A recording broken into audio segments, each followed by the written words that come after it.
Falta isso aqui, ó, para o torcedor do Palmeiras explodir em festa, porque o Palmeiras pode estar muito perto de ser campeão brasileiro 2023, depois do resultado de hoje.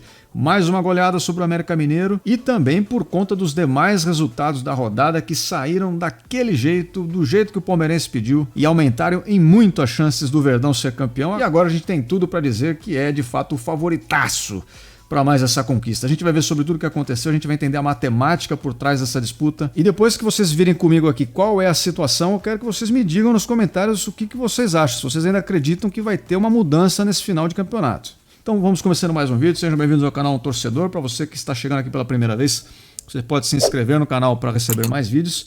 E se você deixar o seu like, você ajuda bastante. E não é brincadeira isso não, pessoal, ajuda mesmo. Deixa um like para este torcedor alviverde que vos fala. A gente vai começar hoje, pessoal, falando de tudo isso, mas eu vou começar do começo. Porque essa rodada começou antes do jogo do Palmeiras, às 7h30 nós tivemos o confronto direto entre Atlético Mineiro e Flamengo, ou Flamengo e Atlético Mineiro, já que o jogo foi no Maracanã. Era um jogo que decidia a vida de um dos dois ali na competição, né? Quem perdesse provavelmente ficaria de fora da disputa pelo título, principalmente por parte do Atlético Mineiro, e o resultado foi daquele jeito.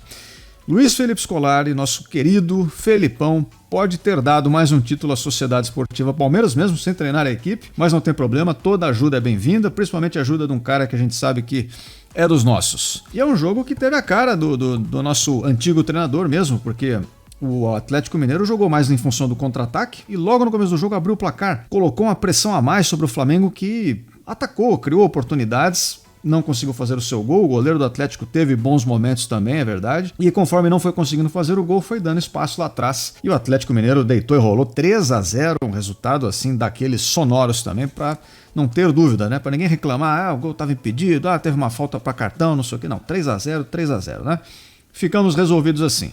Bom, o Palmeiras então pôde entrar a campo contra o América Mineiro já sabendo deste resultado e sabendo que dependia de si para se distanciar do Flamengo e também manter a distância ali do Atlético Mineiro. Era um bom sinal, mas ao mesmo tempo também acontecia o jogo entre Botafogo e Curitiba, ou Coritiba e Botafogo.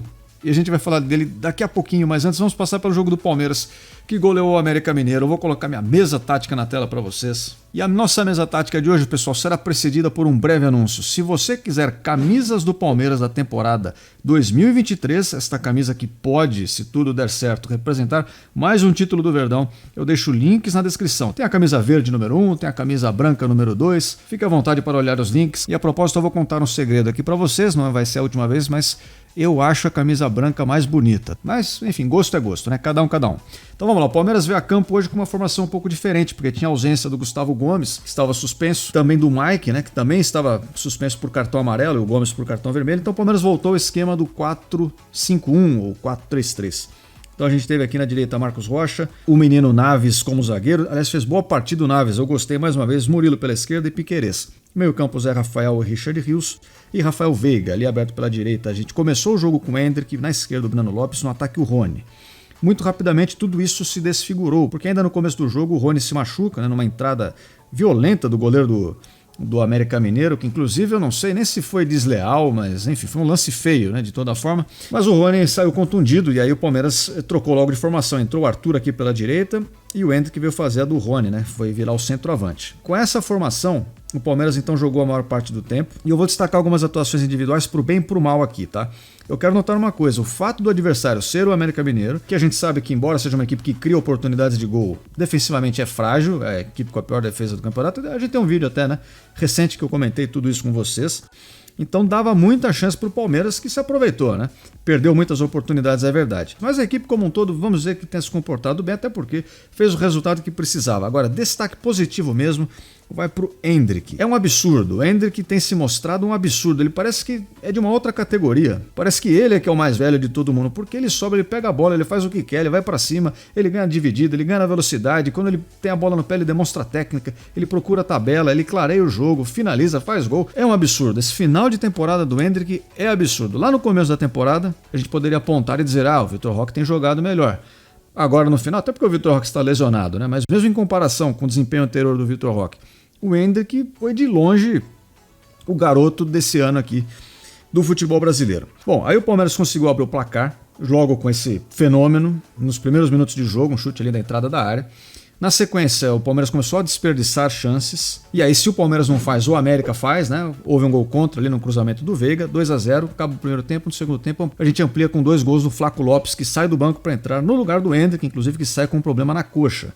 Até o momento da gravação desse vídeo, que é logo após o jogo, eu não sei a gravidade do problema com o qual ele saiu. Espero que não seja nada demais, né? Obviamente. Mas voltando ao negócio dos gols perdidos, teve o gol perdido lá do Breno Lopes e tal, eu fiquei possesso, porque um dos critérios que pode definir esse campeonato brasileiro é o saldo de gols.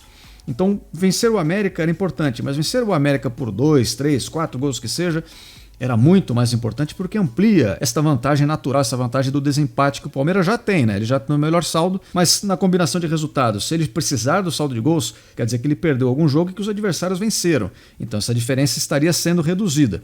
Mas com 4-0 a gente fica numa posição bem legal, bem confortável.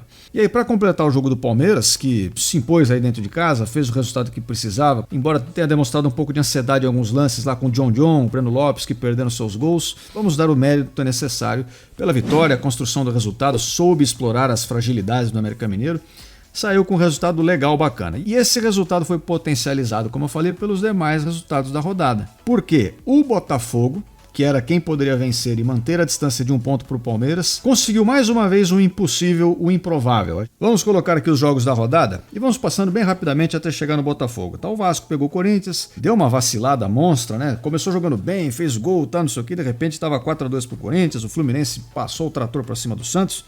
O Atlético Mineiro, como a gente mencionou, abriu aqui esta quarta-feira fazendo um 3-0 em cima do Flamengo, que soou muito bem aos ouvidos palmeirenses. O São Paulo venceu o Bahia fora de casa, complica o Bahia na zona de rebaixamento. O Internacional vence o Cuiabá. Um jogo entre duas equipes que já não pretendem muita coisa. Palmeiras goleou o América Mineiro e aí chegamos no Couto Pereira. Jogo sem torcida, inclusive, né, pela punição que o Coritiba sofreu, que terminou 1-1. Bom, a história deste jogo merece ser ouvida. O Botafogo entra com um pouco de ansiedade. Ainda no primeiro tempo tem um jogador expulso, complicando a sua vida gratuitamente. Assim, não havia necessidade, foi uma entrada realmente ali violenta, o VAR foi chamado, o lance revisado, expulsão. O Coritiba com um a mais até foi para cima, mas é o Coritiba, não conseguiu se aproveitar disso, até ter um jogador expulso também. Então vamos nos colocar na situação aqui do botafoguense. Ele viu o time começar o jogo contra um time sem torcida, já rebaixado. Então ele começa com a expectativa lá no alto. Pô, vamos ganhar. É o Botafogo, contra um time lá debaixo da tabela, jogando sem torcida e sem pretensão no campeonato, certo? Aí o Botafogo tem um jogador expulso. O humor vai para baixo. Ih, complicou de novo, a gente vai perder. Só que aí o Coritiba ataca, não faz o gol e tem um jogador expulso. Opa, o humor vai lá para cima de novo, agora a gente vai vencer, porque agora são 10 contra 10, temos chances de novo. Vem para o segundo tempo, o jogo vai indo, o Botafogo perde algumas chances e tal, o jogo até mais aberto por ter um jogador a menos de cada lado. O humor do botafoguense ao longo do segundo tempo vai caindo, porque vê que o time não vai conseguir fazer o gol.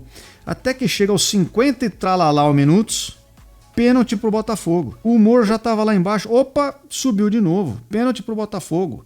Ah, meu Deus, será que o time vai fazer? Será que não vai? O Tiquinho que vai bater, ele perdeu contra o Palmeiras, será que agora ele vai fazer? Não sei o quê. Tiquinho vai lá, bate no ângulo, Botafogo está na frente, 1-0, deu tudo certo. Reduziu a distância para o Palmeiras para 1 ponto só de novo, seguimos na briga.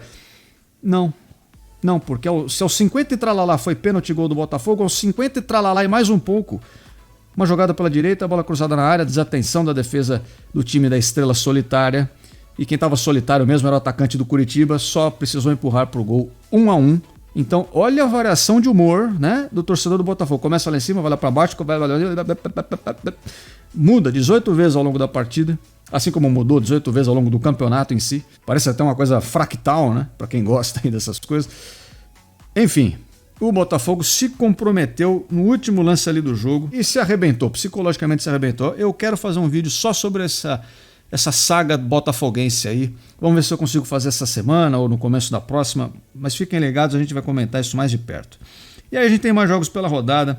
O Grêmio vai pegar o Goiás, o Cruzeiro pega o Atlético Paranaense e o Red Bull pega o Fortaleza. Agora, o que isso significa em termos de classificação? Vamos falar da matemática do campeonato e dessa vez eu vou deixar até a coluna aqui do saldo de gols na tela, porque ele vai ser importante. Vamos lá. Faltam 2 jogos para o campeonato se acabar, certo? Portanto, existe ali um potencial de 6 pontos em disputa. Qualquer time pode, da pontuação atual, chegar a no máximo mais 6. Nesse mesmo momento, o Palmeiras é líder com 3 pontos de vantagem sobre o segundo colocado, que por sua vez também está empatado com o terceiro e com o quarto, né? Tem 3 times ali com 63 pontos, são eles, Botafogo, Atlético Mineiro e Flamengo. Agora, qual a chance de cada um ser campeão aqui? Então vamos lá.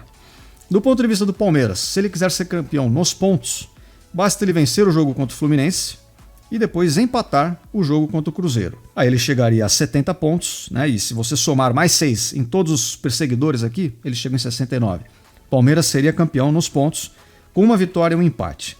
Porém, talvez não seja necessário uma vitória ou um empate, talvez só com uma vitória o Palmeiras também seja campeão, em função do saldo de gols. Porque se o Palmeiras vence só uma, ele também chega a 69 pontos, só que ele tem um saldo de gols de mais 30 nesse momento. O Botafogo tem mais 23, o Atlético Mineiro mais 22 e o Flamengo tem mais 14.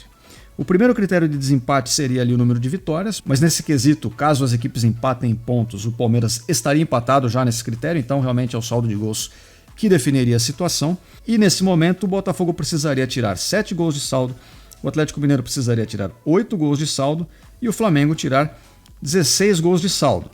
Isso antes de considerar que o Palmeiras, se ele venceu um jogo e chegou a 69 pontos, ele vai ter aumentado ainda mais essa diferença, né? Vamos supor que o Palmeiras venceu o Fluminense de 1-0, tá? Então ele teria um saldo positivo de 31.